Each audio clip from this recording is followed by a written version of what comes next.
I am one of the faithful. You are mistaken in your beliefs. They are all godless heretics. Grawl are bound together by faith, but separated by it as well. They are a deeply religious, shamanistic people, but their particular brand of animism creates numerous localized factions that are mutually intolerant of each other. In a nutshell, the Grawl believe that particularly important places, individuals, and items are imbued with great spiritual force. This differs from the animist beliefs of the Norn, who hold that the spirits of the wild are imbued in all of its children, i.e. bear is present in all bears. The Grawl version of animism professes that all physical things contain spirits, and that particularly powerful or unusual beings and items hold spirits capable of granting miracles, and are therefore worthy of veneration. For example, that particular bear is powerful, we should worship it. By enhancing the power of a given item, location, or being, Grawl hope to curry its favour and protection. As a result, Grawl tend to worship a wide variety of items, ranging from natural features to unusual phenomena to powerful creatures. One tribe of Grawl may bring offerings to a rock feature that looks like a Grawl's face, while another may revere a great swamp beast and sacrifice travelers to it in order to save themselves. The depth and sincerity of their worship tends to pit rival Grawl tribes against each other, as each believes they have the true religion, and all others are led by false gods. On occasion, great religious movements form among the Grawl, encompassing multiple tribes throughout an entire region. During these transient periods of religious fervor, Grawl will abandon their traditional beliefs for the trending new faith. At times like this, the Grawl are at their most dangerous, for the religious friction between the new faith and the old can erupt into a bloody, holy war, one in which all non-Grawl are potential converts, hostages, or enemies. The superstitious Grawl are belittled by other more advanced races for their xenophobia and the seemingly ridiculous nature of the things they worship. Humans and Asura tend to be the most dismissive of Grawl beliefs, while the Norn are more sympathetic, feeling the Grawl have simply missed the large point of the spirits of the wild. The Char, who historically have oppressed the Grawl, are the most emphatic in trying to cure them of their belief system, as their superstitions make the Grawl easy prey for manipulative agencies such as the Flame Legion. However, many Char draw a parallel between Grawl animism and human religion, to the irritation to both Grawl and humans. Part 121. Well, this is so surreal for me. The penultimate episode of the series is so weird. Knowing where this episode will end contrasted with where we begin in Dredgehaunt Cliffs, a seeming no man's land of Tyria, but here at the end of the road, we're actually going to be watching the conclusion to this Grawl story arc. Now, you'll notice Ulfric's looking a little bit different right now. That's because we are in our final armor set. This is the T3 Norn cultural stuff. Obviously, you can dye it in a lot of different ways. I've tried to keep it as default as possible now. This set is once again wolf related. This is, instead of wolf born, it's just wolf stuff. So the wolf's vest, the wolf's bracers, the wolf's leggings, and so on. It's kind of a nice set, honestly, that I haven't really spent much time in, and matches our backpack super well, actually. The other thing with Ranger to show off beyond our new armor. Can you forgive me? I see everything much more clearly now, thanks to your friend. You're alive. As the spirits forgive all our missteps, I forgive you. I'm so glad you're back and safe. Look at this, veteran potential mate. Oh, she's got love hearts. We missed the whole story with an event here. What does Brandolph have to say about all this? The spirits of the wild.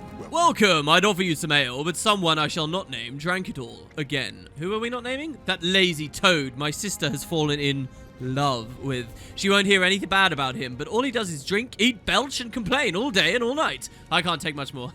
Sounds painful, and eventually some kind of event might loop. Look, she just became a vendor at the end of that as well. And she offers ale. Well, sorry checks out there, I guess. Yeah, so on our adventure here, heading over to the Grawl, we do have one last category of skills to look out for, Ranger, and that's signets. So we've seen everything else. Let's buy our way through these. You'll notice that there is no elite signet, but we can slot them. There's also no heal signet for what it's worth. The rest of the slots are these, though. You've got signet of renewal. We and our pet recover health, and when we activate it, like so, we get resistance for our pet, which now starts pulling conditions onto it. It's also a stun break. Really interesting skill there. Then we've got Signet of the Hunt. This is one of the best ones in the game. This grants increased movement speed at all times to us and our pet. Already really nice. But also, when we activate it, we become unblockable, which is really nice for landing some of our nasty stuff, say Maul and then the Hit Bausch and then the Maul combo. Moving on, we've got Signet of Stone, also extremely good. Improves our toughness, but when we activate it, we become invulnerable and take no damage from attacks. And finally, the Signet of the Wild, which passively improves the ferocity of us and our pet. Now, this one I like, because this buffs our owl even more. If we go back to, like, the Sikkim builds, that can be really potent. Then the active of it as well is to tap into land and root foes around us. So it's like we can emote with Signet of the Wild, we can emote with Entangle, we can emote with traits and all kinds of fun stuff. Yeah, really, the muddy terrain we could throw at people. Really cool synergies there. So, yeah, let's take these 3 utilities, plus We Healers 1. That's all pet buffing stuff. And that's all of the utility skills. Though, with that said, we do have the Elite Spirit and the Elite Shout to talk about. Let's run into the Elite Shout for now, because this is really good for a pet build. It's called Strength of the Pack. This actually used to be called Rampages 1, which was a Guild Wars 1 skill. But now it's this. Shout. Rampage with your pet. Gaining stability, fury, and swiftness. You and your pet also grant might to each other whenever we attack. Right, so this means we are, like, unstoppably rampaging, obviously. And it's got the same effect as this trait here, Potent Ally. So now there's a ton of might flying around between the two of us, let alone when we double with We Healers 1. So, for example, I can go Rampage, right? We all get all this stability. Now, if I heal afterwards, I have 20 stability. Now, trust me, guys, 20 stability is a nutty amount. Very few classes can get that high. And, yeah, it's kind of fun to see how quickly we do it. There you see, we use the Elite, we just run on in, and our pet can destroy the Sons of Svanir in the air. With the single skill, down that guy goes. And, yeah, the crits and the extra ferocity from our Signet. Super cool pet build that we've got running here. And that's with just 1 specialization line filled in. There's obviously 3 available. So, yeah, anyway, with all that said, the Grawl are in need of our help. The Sons of Svanir or the Ice Brood or whatever seems to be ready to attack them. In fact, it might be a good idea to read our story journal and see what it's been saying. Salvation through heresy. My mentor and I, that's Forgal, helped Gara overcome the other shamans' resistance and convince the Grawl that their god is nothing more than a ravenous dragon minion. Gara expressed a new concern, however. As soon as they realize no more offerings are coming, the hungry Ice Brood will come to devour everything and everyone in the village. We assured them that we'll not let that happen. So it's actually kind of a speculation, or I was almost going the wrong way there, that they're going to be attacked. But, I mean, let's be real. With all these lesser races, we know they're going to be attacked. And unless we do very well, they're likely to lose their home, too, at the same time. So there we go. Would you like to continue our story to the final Grawl mission? Attempted deicide? Let's enter instance. What is deicide? God killing. That's a cool word, right? Gara's waiting inside the village. Let's get this operation started. So you notice the big icy wall that is supposed to be a door in and out is still here. Maybe the Ice Brood will break it through it down. Hey Forgal, how you doing? Obviously he had his little inkling there that he's not very happy with the world in the last instance we played with him. He says they finally listened to the smartest member of their tribe. Now they're poised to help us kill a bunch of Jormag's Ice Brood. I think I'm starting to warm up to these, Grawl. Good, you didn't like them much at first. Glad to hear it. We should be on good terms with all of our potential allies. Well, many have tried to make friends with the Grawl, as we know, and not many have succeeded. Will the vigil be any different? Gara's pretty remarkable for a Grawl. I hope this works. I like the Norn getting on side of the Grawl, and this lovely warm cavern again. Oh, I could just live here. You've seen the false god's minions fall. They'll come for us now, but they are weak. And we are strong. We are united. We shall never be food for false, weak things. And we will never again worship an unworthy beast. Stand with me, and we shall kill it. Whoa. Okay, so we don't actually hear the dialogue there. Change doesn't come easy to an old soldier. You didn't give up on me, and I won't give up on you. We do this together. But they all screamed about death there. That's crazy. And no, of course I won't give up on you, Forgal. We've been through too much. Gara has stayed behind, it seems. Doesn't actually want to say anything to us. And, of course, we can come all the way deeper into the cave. There's rabbits still in their cages. Watch out for the false god's minions. Uh-oh, it seems like the attacks just began. All right, I'm going. We need to help out. Are you ready, Beartooth? It's only right that Beartooth has a big moment to play in this story here. And, well, yes, the wall is broken down. Sadly, we missed the animation. But this is a perfect moment for me to cast Barrage. So what I can do here is cast Strength of the Pack. And with Barrage, that means the amount of might we're giving our pet is insane right now. Then, if I use my heal skill, we get it all back. So look, I now have 25 might at the snap of a finger, really, there. We must protect the village. And that's the way that Ranger, as you get closer to endgame, can start comboing with its pet to supercharge itself. So supercharge one another, really. I love those synergies. Let's get Sicken back up. Hold fast, my people. This is where we stand and fight. Get the Frost Spirit rolling. And here I'll cast another Barrage to try and cripple them as they all rush on by into the cave. Get the hell away! In fact, maybe we should keep up with the front lines here. I'm coming. Let's get Alson out. Give ourselves some quickness and him. Blow some of them up that come too far forwards. Oh dear, we are losing a bit of ground though, as you can see. Here it looks like they're summoning weird ice spikes. Make sure that we don't stand in those. Keep as far away as possible. Now, there is another elite I'd love to show you. That's the Elite Spirit. But I guess we'll equip that once this fight is done and if we manage to get out with our skin intact. Okay, good. So that's a whole wave dealt with. Oh, dear. Well, it's an Ice Brood Norn. We all know how big and badass Norn look when they get transformed into Ice Brood. This is like if a Norn was in bear form and then became an Ice Brood. And presumably, it says Norn, but this will have been a son of Svanir in life. And he just comes and messes stuff up. He's actually invulnerable for most of that. And we have a champion battle. Would you believe it? That Ulfric hasn't really had an opportunity to fight many champions up until now. Well, here's one of his first big ones. And they're really dangerous. I'm going to pull away here. Try and keep the pet on him. Get our elite back up so he can't knock us around because of our stability. Not bad, Beach, but we're better. Oh, he stunned Forgul. Look at that. He broke Forgul's break bar. That's crazy. Oh my god, it's just bringing the ceiling down around above us. Jesus. Well, we get to fight it again now. He went invulnerable for a second again. Ow, man. When I get punched in the face, it's so nasty. Here we can use the Greatsword 4 to block and then do more damage to the break bar. Using the pet abilities applies weakness, which drains the enemy's break bar even further. It's losing ground. Keep up the... Alright, good. That's half the boss done. But it's moving through, rampaging the cave. Bear, that must be the false god. Let's take it down. Yeah, you don't think? This is what the Grawl had been worshipping? I can see why. The giant grows stronger. Oh, it's let the rabbits out. Oh, hopefully it doesn't kill them. Do they just flee? It looks like they're running past us here. Oh, God, he's in our face. Yeah, move away. Once again, we'll get our Greatsword 4 ready. Here we go. Come on. Damn, he managed to get through it. His timing on the attack was perfect, and we're on the ground again.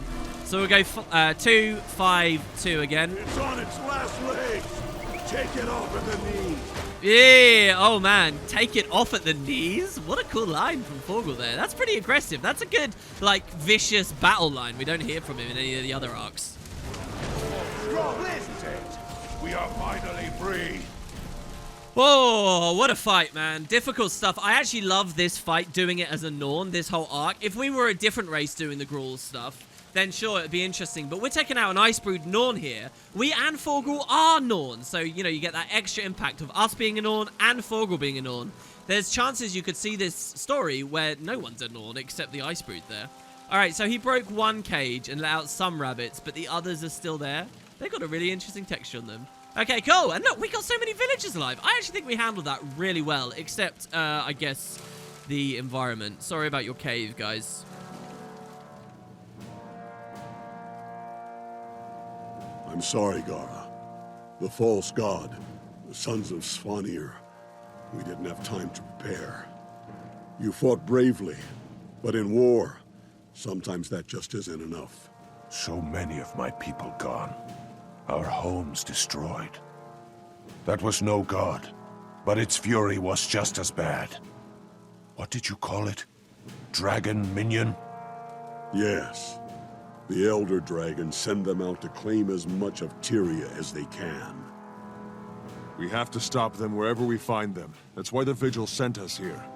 If we don't stand together, the entire world could end up like this. I understand. We owe you a great debt. When you're ready to fight these dragons, send for me. I will stand with you. Until then, we must find a new home. Maybe even a new god. But if we cannot find a worthy god, we will worship no god at all. Good. We're going to need all the fighters we can get. Until then, farewell, Shaman. I'm not sure I like that line there about the Grawl becoming somewhat atheistic by the end of this, as though that's the natural trajectory they must follow on. I think that kind of betrays the idea of what the Grawl are supposed to be as a function within Tyria. I like the idea that when they come back to save our bacon at the end of the game, maybe they literally, it's not that they don't have a god anymore, it's that they found a really cool new one and we could learn about it, you know, that would be cool. But there you go, so the lesser race is complete. We get our achievement of Friend Indeed. Our inventory is positively spammed up here. Look at all this stuff we've been given. We've got some Vigil weapons we haven't seen. Let's see what the Vigil Greatsword actually looks like.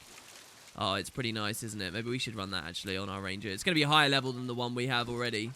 So at least that's something. I've got a real job to salvage all this stuff down and fix it up. Obviously, Ulfric's been stacking through quite a lot of gear as we've gotten to this point. At level 50, the story is, and we're moving into level 60 story now. One final word here from Gara, or semi-final. We'll speak to him back at the keep in a second, I'm sure. He says, I helped build this village. I became a shaman to keep my people strong. Look at us now. It could have been worse. At least most of your people survived. I know. And once I find a place for our new village, I will join your order's fight against the dragons. Otherwise, their minions will only come for us again. Not just your village. All of Tyria. Yes, I hate to leave my tribe behind, but at least I know they've seen the truth. Nature is all-powerful, but not all powerful things are natural or worthy of worship. What a beautiful line there. Nature is all-powerful, but not all powerful things are natural. Ooh, okay, well said, Shaman, and welcome to the fight. Yeah, we get the Grawl. Can't wait to see more of this janky freaking face in side-by-side cutscenes. It's a shame, because I genuinely think these guys look really cool. I love their design. I love the headdress. I think they're awesome, but they just don't work in the side-by-side cutscenes so well. I guess the one positive of this as well is now that we're moving on from this story, and the Norn as well, we've done so much to do with shamans and shamans. I won't continuously get myself confused over which pronunciation is the one I prefer. As I'm sure a lot of you have noticed as we've been going through the videos here. Forgall says, I wish this felt more like a victory. I'm glad to have Gara on our side, but I worry about the tribe's future if he's not leading them. He knows joining us is the surest way to protect them and the rest of Tyria. It's kind of an interesting one because it's like we haven't really even recruited a whole faction this time. It's like we've just recruited one guy. You know, we didn't even help them much. Look at the bodies around here. So, yeah, sad stuff. We can now move on, though, and speak with Almora back at the Vigil Keep. I'm walking out of this cave instead of immediately waypointing, just so that I can have the thrill of seeing this doorway open instead of just inconspicuously always closed down. Beautiful. So, yeah, let's go to the keep and report into her at what's going on. And you guys should know what's happening. Damn it, did I still not get this waypoint? Oh my god, I didn't.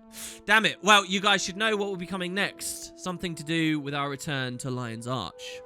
I suppose we can make something useful in this walk. It's now called Dark Night as we move through. Let's show off the last elite skill for Rangers, shall we? Let's go over to Spirits. Train it up. It's called the Spirit of Nature. Now, this one's really special. I actually love this skill. Remember, Spirits will demonstrate with the Frost Spirit. They spawn on the ground, they slowly lose health, and you can activate their ability to teleport them to you and use a special thing. In this case, Cold Snap. So they have their passive, this guy boosts our damage, and they have their active, the Cold Snap. For the Elite Spirit, well, we get this. Let's summon him first. You notice he's a lot bigger. They look like Oak Hearts, similar to how in Guild Wars 1, Spirits look like Oak Hearts. Of course, the design has changed between the games. His passive is that he heals allies. All right, and you'll see that there's a reasonable bit of healing there as he goes forward. In fact, he loses health as he does that. But his active is your Spirit of Nature teleports to your location, sacrifices the rest of its health to revive and cure conditions on nearby allies. So here he is. You'll see he slams the ground with that big, specific, easy-to-see animation. And should he revive someone with that, he's going to lose a lot of health and bring them up. Now, this is a 5-target revive. I already showed you Search and Rescue, which is very strong on the Ranger too. But this one's awesome as well. One of my favorite metas in PvP, actually, was when players... I never really liked the build in general, but I liked the spirits that they were running. The Elite Spirit, at least. Where this thing could revive and bring everyone back to life for a second win in a big, difficult battle. And so you'd watch the spirit and see that animation of it slamming its fist down the ground and try and interrupt it. Really fun, honestly. There's traits as well that can give them stability while they're casting. And so, yeah, I hope that the overhaul that came very recently is worth a lot. You'll notice that the teleport is 5,000 range. Now, that's a huge range. It means I could summon the spirit, like the Frost Spirit here, like in this cave, and I can walk way away to where some people are low, and then at the last second, teleport him in as my friend, and do a quick revive that no one was expecting because I've hidden the spirits somewhere else. And I really adore that. Again, this was a very new 2019 thing, so I'm more excited about these than I ordinarily would be. For our build, unquestionably, using the Shout is the best option for us right now, because it's all about buffing up Beartooth, our friendly companion that's been with us since the beginning, and hey, some of our new friends and pets we've got along the way. So, yeah, let's go up and see Almora as we head on into the keep. In we go. Once again, very warm. I don't know whether it's because we're just coming out of winter in real life right now, but I love the, you know, indoorsy, warm, cozy places in game. Alone, the Grawl would have died off. Because of the vigil, we survived. The dragons are a threat to everyone, Gara. I'm pleased that your village has joined the fight against them. All this world suffers. We will not stop until these great beasts are dead.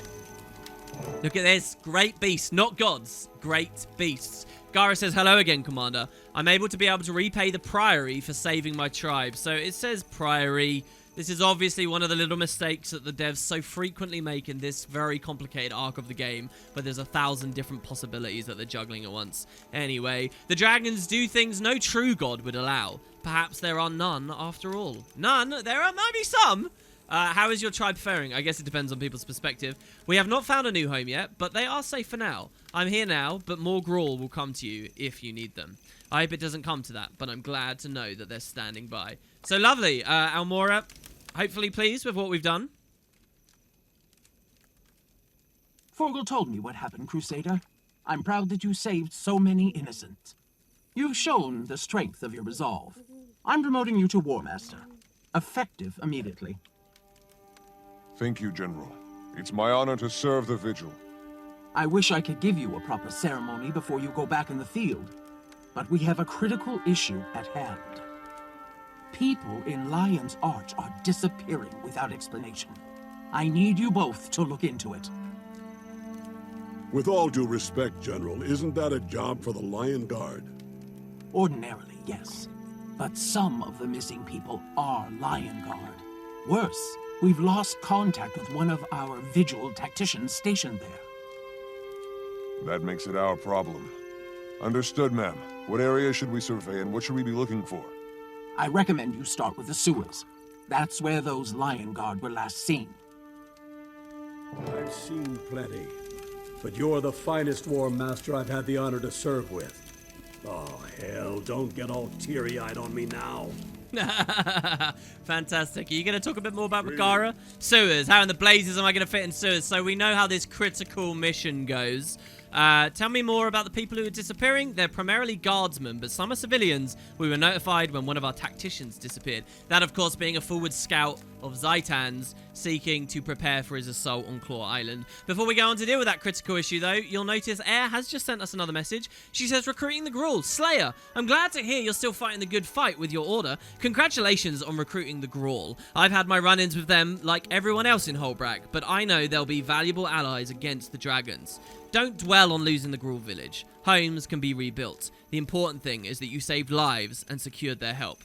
I am still trying to salvage Destiny's Edge, but it's a long, hard road. I won't give up, however. Tyria still needs heroes, and even I don't expect you to do all that needs doing by yourself. I'll keep trying and let you know if and when they come around. May the spirits guide you. This is such a sad mail to look in the context of the story. It's so full of hope and wonder for Air at the moment. She's still happy to keep trying, but we know she's just going to have setback after setback after setback until friggin' honor of the waves. And well, the game sprawls out before Ulfric now, guys. All that's left is for us to go through it. And I know what you're all wondering. Should we get to the very end of the game and learn more about Romke? In fact, maybe meet his spirit. How does that affect us as his descendants? Well, let's see. Well, here we are. A long adventure in the making. We have arrived at the Cursed Shore. Ulfric has made it. He is about to meet with the spirit of Romke as he was left here on Ore. So this should be pretty fun to see. Obviously, having gone through so much of the game now, I've got a few things I want to fill you guys in on. Number one, we actually have a new pet now. I collected an underwater pet to go to our pet panel. A shark, a juvenile shark. Shark being a very cool idea for a pet that I was very excited about when the game first came out. Genuinely quite a strong pet too. Hopefully we'll get to see a little bit of that. As you all know, the Romke mission itself is going to have us go into some water here. But also, there have been several other things happening. You know, we've changed our dyes a bit, improved our gear, but there are some specific moments in the story that I really want to draw attention to because the flavor of them feels very different when you're on a Norn. And as we played through, I thought I'd give you a bit of commentary on that, which I just recorded. So let's see how that goes as I walk down here towards Romke. So clip number one is, of course, towards the end of the game, where many months later, Gara comes to our rescue. The mission I chose to do for this, Grawl's Return, was when we go through the mirror and find ourselves abandoned in Ore, alone, and then our lesser race comes to help. I just feel like that's a little bit more impactful. And here's the return of the Grawl. Good to see you again. But why are you here? They told us to patrol and engage the enemy, not to rescue old friends. That's far enough. Do you know them, Commander? I didn't think we had Grawl in the Pact. The commander saved my people and showed us we had to join the fight against the dragons. What's your excuse, Leafy? Easy, Gara. Tegwin is just being cautious. We're glad to have you. There's an Eye of Zaitan hunting us, and we'll need your support. We are with you. We are ready. Lead the way. So pretty fun stuff. Mechanically, they're kind of cool to fight with because they do hit so hard. You'll see actually by doing that and killing a couple more Risen, I managed to get an achievement point reward there, which is kind of nice. Beyond being quite powerful and fun to fight with, you do get this extra dialogue where they say, I can feel this place making me sick. It's worse when I stand still. We must keep moving. Makes me think of like all of Ore is just poisoned and vomitous and corrupted. My method for beating this mission actually was using the barrage trick I referenced before, where we can stand in a particular place, attack the boss over a ledge, and our pet can walk through the out of bounds area to skip directly to the boss. Pretty nice on a Beastmaster build. Get this in right now, and not just this. For her needs to know about the cauldron, too. The next moment of note in our adventures was actually here with Kekt's unfortunate demise. You remember this guy Fergan? You might remember my hinting about him being of a person of more significance. Now, turns out as a Norn, if you choose one of the particular biography choices involving going into the mists, for what's worth, very fun one, obviously is not Ulfric's backstory. But if you do that, you can meet Fergan early in the story, making this moment where he comes back as a Risen that's precisely sniping Priory members down in a way we've never seen the Risen be able to do before. Really quite powerful. A great Norn hunter you meet early in the story, then turns against you, true zombie fashion. Next, it's curious to look back at these mysterious floating spirits of sorrow and so forth in the waters around Ore, largely unexplained, but it's almost impossible to ignore how similar they feel to the Norn spirits of the wild. As we know, the spirits are real, tangible things that lend real power, led the Norn south to safety once upon a time. So what are these creepy, half-corrupted versions lingering in Ore? A mystery just as tantalizing to me as the Gilded Orb and the Auric Forest. And lastly, we have right at the end of the road, Against the Corruption, where we meet Gretchen. Greetings, Commander. This is Havrun Gretchen, one of the spirit shamans of Holbrek. And you already know War Master Larenthir of the Vigil. You're an inspiration, Commander. Many believe that if we can defeat Zaitan, Jormag will be next. Your deeds bring great hope to the Norn. So now, once again, you may recall me hinting about this character. As a Norn, we should be very familiar with what a Havrun is now. Not just a shaman of one of the spirits of the wild, but a unique, powerful, and significant shaman representing that spirit of the wild with powers to move in and out of the mist. A Havrun is a really big deal. Once again, Gretchen is a character that if you choose the right biography choice as a Norn, you can actually meet in early story. And once again, is another Norn late game to die. But not just a Norn, the Bear Havrun, bear being such an important totem, dies at the end of the personal story. That's a big moment that most players will completely gloss over, but for the Norn, and particularly the ones who met Gretchen, Ulfric not being one of them, they realise that's huge. Like, who replaces her as Havrun? Mysteries for the future. Alright, so continuing along here, We are back in the tunnel. Now, one thing I did want to mention about this tunnel as we travel through here is that this is actually the place where many moons ago, Cariflower stepped through the mirror to enter Ore in the first place. This is where Karis and Tegwin's original adventure within Ore, our first glimpse on the series of this dead land, it was here. Here at the very south of the Cursed Shore, which, you know, this was before we even got the vision of Ore from the Pale Tree, which depicted a slightly different area. The first place we saw is actually the location of the one of the very last personal story missions you do in the entire game. This was it. We ran through here, we found Tegwin, and then we sprinted back through. These spiders we actually interacted with, oh, so many episodes ago. But here we go. So Romke's final voyage. And let's see what he's like. Now, you remember last time we were doing this, the game was actually bugged and Romke looked totally nutty in the cutscene. Well, the devs have since fixed that in a recent patch, so I'm going to show you the whole side-by-side again. Check it out! It's us! I'm your descendant! How do you feel, Romke? Are you impressed with what's happened to your bloodline? Greetings, traveler. I'm Romka. Well, I was Romka. It's been a long time since I encountered such nobility on these corrupted shores. Well met, Romka. I've come to recover your legendary map. My allies and I seek the source of Ore, so that we can cleanse this blasted landscape. At last, thank the spirits. My crew and I have waited centuries for someone like you. We were explorers seeking to circumnavigate the globe. Our journey ended when Ore rose beneath us, trapping our ship on the spire of a mountain. The undead swarmed around us. We knew we had to get out. We fought through and commandeered the pirate ship, but in the end, we were overwhelmed. The map you seek is a sacred thing, blessed by all four spirits of the wild. Even in death, we could not leave it in this wretched place. While it languishes, trapped and forgotten, so must our spirits. But if someone like you reclaims the map, we can finally move on. I can tell your motives are pure. Come, meet us at Masolis Shores, and we will show you where the map lies. The rest is up to you. Welcome, explorers. The sunken wreck that holds the map is this way, just offshore. Thank you, Romke. We'll do our best to set you and your crew free. Our map will show the way to your destination. Recover it, and we all benefit.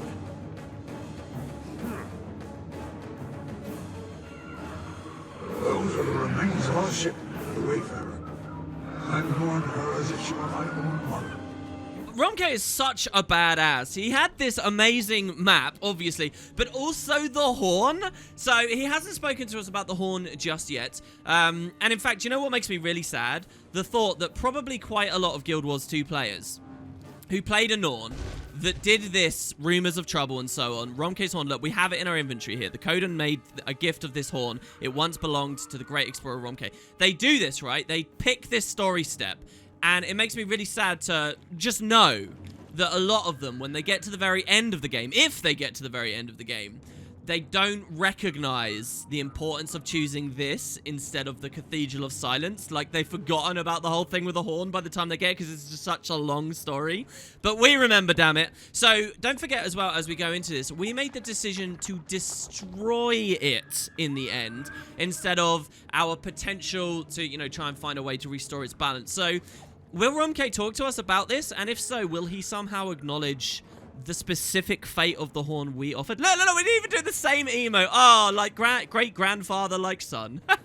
Alright, so we're going to go on through. Now, most of his dialogue is going to be exactly the same, but indeed, he does talk to us about the horn if we're in on. I swore the magical map would take us to everything.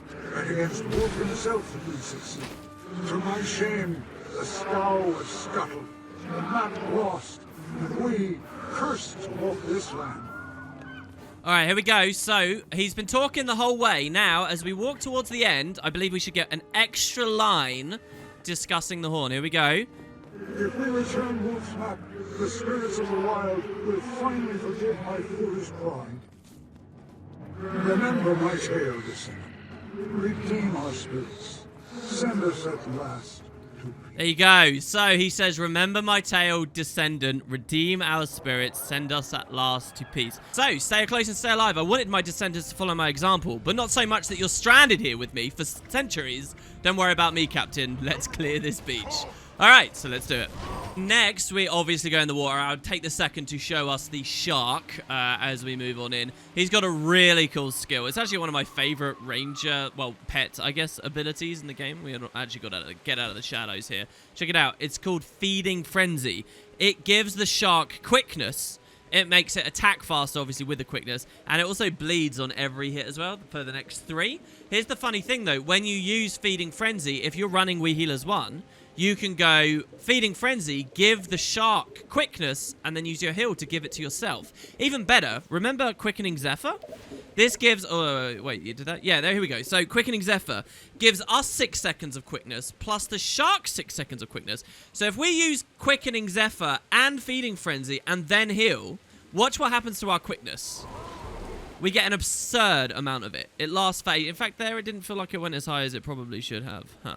But he's got... I mean, look at his quickness. It's insane. So, yeah, really fun skill. And basically, sharks just hit super hard. We've fought against them enough times so far.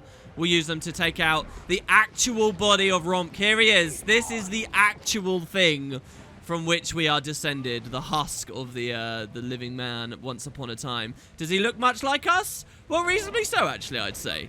All right, Romke, down you go. We've still got a little bit of extra dialogue to see too, guys. I have the map, Marshal, but it looks like an ordinary nautical chart of the area. As expected. My research indicates the true map will remain dormant until the traveler opens it and speaks their destination aloud. Good work today, Commander. We freed the spirits of Romka and his crew, and now we have the means to find the source of ore. We still have to reach the source to complete the cleansing ritual. Zaitan's forces won't make that easy. Nothing worthwhile is easy, or without a price. Reversing the dragon's corruption will be a dangerous trial, but it will be done. We'll regroup at the Artesian waters, then press on to the source. So there you go, mission concluded. Dialogue as yet unchanged, but our next little tidbit is when we press F on Romka right at the end here. He says this, my crew and I, we're free, thank you. I know you'll put the map to good use. Just try to be more careful with it than you were with my horn. Farewell. So this is really cleverly written in that no matter what we chose to do with the horn in chapter 2, this would work because he could always be referring to us losing it in the game of dice, and not necessarily as we would now interpret this on my branch through the game. We're probably interpreting that as, oh, we got it destroyed and, you know, corrupted and so on. Anyway, so goodbye, Captain. Thank you for all your help, and may you enjoy your final rewards. And I guess he says, yeah. So there you go. You get a nice little bit there as well. That's actually my preferred bit because it talks very, very, very specifically about the horn and not just the fact that we're a descendant. And so, yeah, lovely stuff. That's it. We're off to the Artesian waters. It's time for Ulfric to deal with King Razor's Eye of Zaitan. And then, along with Bract, Caraflower, Tyrix, and Deborah, to reach the gates of Ara.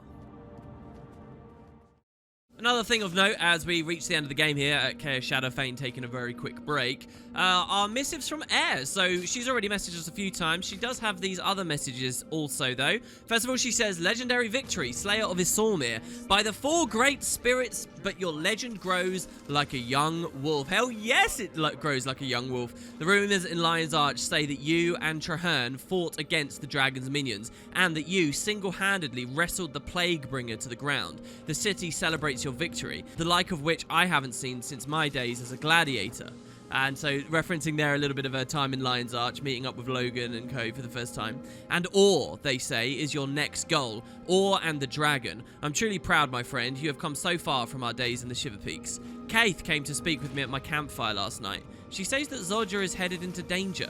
That little Asura's stubborn mind will end her, mark my words. Kaith is convinced that we must help. I pondered this, but in the end, agreed. I must show my respect for Snaf. I must do as he would wish, and that means keeping Zodja alive, even if she is foolish. Saving Zodja from whatever trouble she's found will be a glorious adventure. Your victory inspires me. I will write to you again soon and tell you how this story ends. So this is one of the sad moments, really. This is just before Sorrow's Embrace, and you can see the enthusiasm with which Air goes to Sorrow's Embrace to help Zodja out. Do you remember how cruel Zodja is to her in that meeting when they actually get down there, and how dismissive and horrible she is to Air, just making Air leave? Truly gross, man. But yeah, this was around when we reclaimed Claw Island, of course. And then Air had another message as well, very recently, after the death of Ton and the claiming of Fort Trinity, where she says, Commander, what happened to Demolitionist Ton was a tragedy, but you cannot let it ruin your resolve. I know something about losing those with whom you go into battle, and I won't let you make the same mistakes I did. Don't focus on what went wrong. Focus on the fact that you sank Zaitan's flagship. That will make the Pact's ultimate victory much, much easier to achieve. I'm still working to heal the rifts to keep Destiny's Edge at each other's throats, but it's slow going. Zodja is especially difficult to reach, so I'm currently focusing my efforts on her. Wish me luck. May the spirits continue to guide you to victory. You really get a sense of the Zodja antagonism when you follow Air's story here. I mean, right up to the end of the game, even as we will be entering the final dungeon soon, Zodja is not even on speaking nice terms with the rest of the group. She's still maintaining that distance. Pretty sad stuff. At least we get the rest, though. Soldiers of the Pact, you are not merely our best hope. You are our only hope. Together, we'll ignite a fire to burn away the corruption and set Orr free. So here at the start of the Source of Orr, we obviously get all the NPCs gathering, and we have the Grawl this time. Gara says this will be a fine day, a great day. We say we will restore Orr, Gara, and then take on the dragon itself. He says, and then the Grawl who have died will be avenged. I look forward to the day. I would have thought he'd say that day, but there you go. So the Grawl are actually meeting with us here. This is Ulfric's crew as he's gathered them. What's happening? Your heart. Why does it gleam so brightly?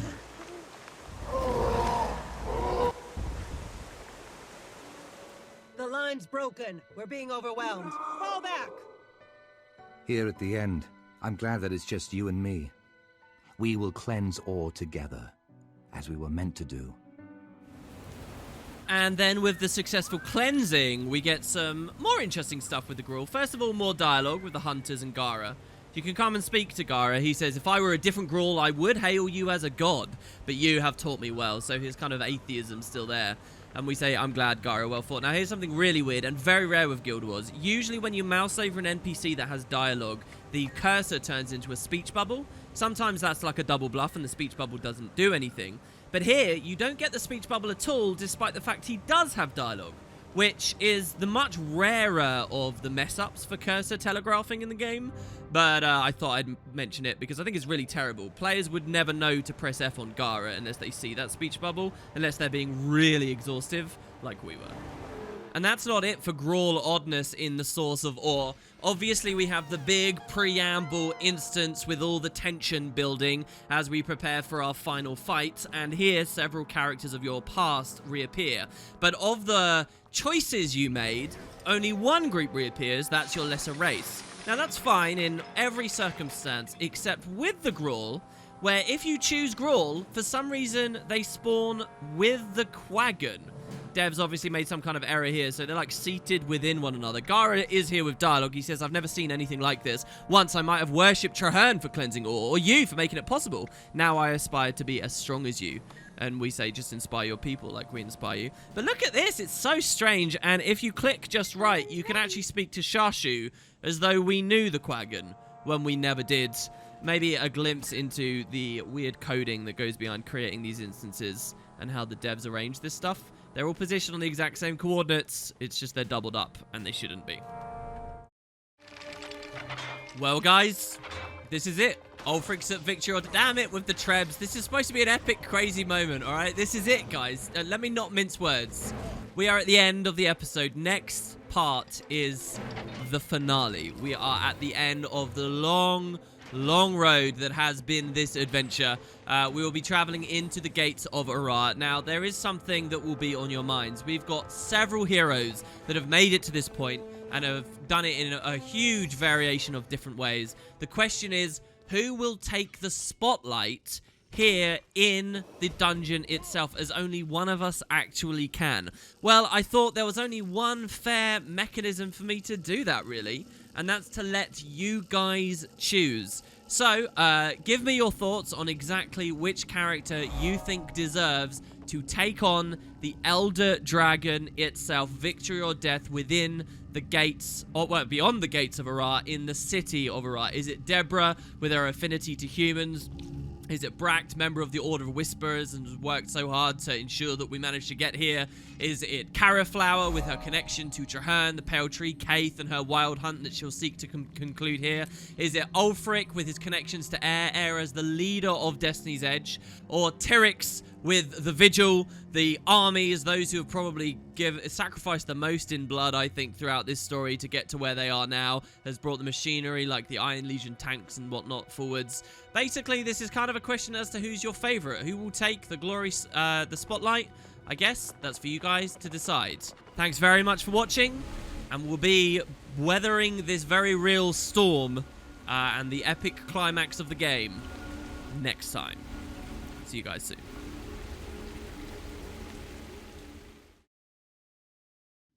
Don't move! Garm snapped his head upright, eyes blazing ferociously. Stay exactly like that. He and Air had returned to Holbrak, to her long, disused workshop. Just now, Air was working on the wolf statue she had abandoned long ago, but she hadn't set a single chisel to the sculpture. She only stood there, holding her tools and staring at the thing. That's why it was so hard to stay still.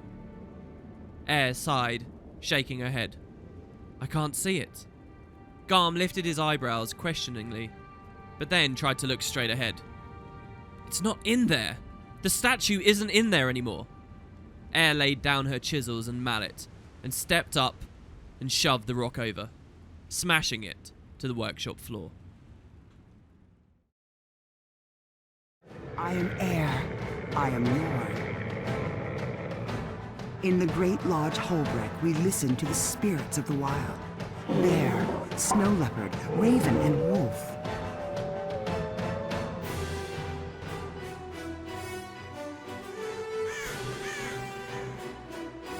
We follow their path to glory.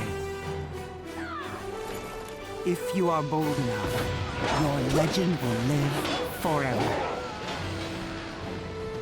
Ignorant clods. I am Zildja, member in good standing of the College of Synergetics. I'm from Ratasum. We Asura will tell you, victory is a matter of ingenuity, not muscle. Even magic is just a clog in the eternal alchemy.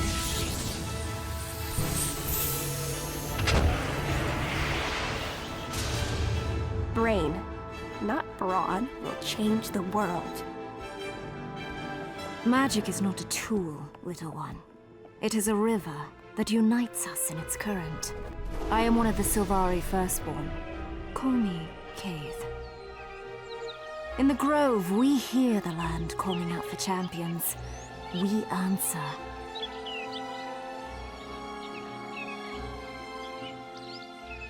Evil threatens Tyria, but our dream will guide us through darkness to dawn.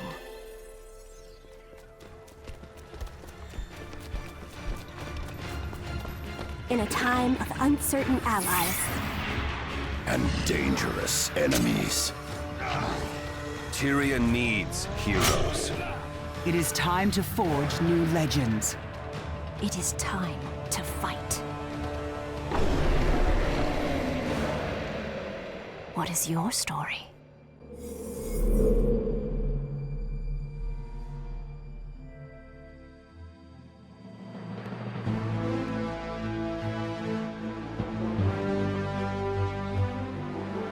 No, I told you, it's not ready.